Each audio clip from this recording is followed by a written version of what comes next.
There is a genre of comedy that has been dead for years, but it is back for today. So let's talk Barb and Star, Go to Vista Del Mar.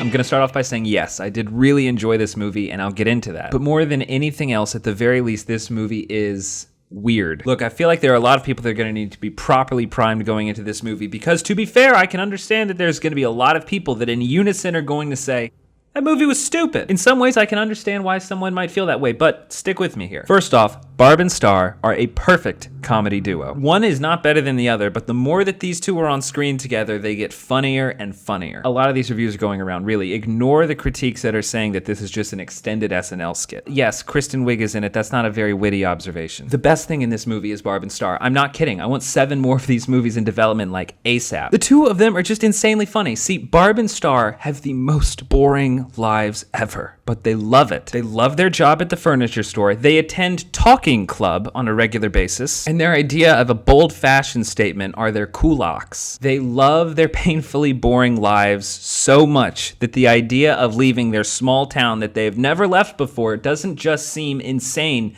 it's unthinkable. The way that Barb and Star are so consumed with their lives that are so obviously boring is a really funny premise. And whenever they do decide to venture out into the world for the first time, it gets random. And in the same way that they do not notice or care how boring their lives are, they do not notice how random and weird it gets whenever they arrive at Vista Del Mar. This is what I meant in the beginning whenever I said that Barb and Star is a type of forgotten kind of comedy. And just like the best Zany Spoof comedies, it gets really random. I'm gonna stop here to propose just a little bit of context. Movies like this don't really get made anymore. And yeah, I'm talking about the Zany Spoof comedy. The stuff that at its best reaches Airplane, Monty Python, Naked Gun. I don't know where these types of movies went. I don't know if it's that these types of comedies are considered lesser because, yeah, let's admit it, they thrive on stupid. I mean, yeah, okay, a movie buff is not going to get the same level of discussion out of Hot Shots that he will out of Dr. Strangelove. But we should miss the genre of the stupid, and we should respect it just as much as any other comedy, and Barb and Star is working up there with the best of those kinds. See, these types of zany spoof comedies, they're just pure irony. The story and characters act as if the world of their movie is totally serious, and that's exactly who Barb and Star are. The situation that they're in, no matter how ridiculous, is treated completely seriously by the two of them. But throughout, the movie is filled with the most random humor that is not tied to the world of the characters at all. And as the movie progresses, the humor gets more and more outrageous. But the characters throughout play it totally straight. It's perfect. For example, there's a point wherever Star feels a bit defeated. No,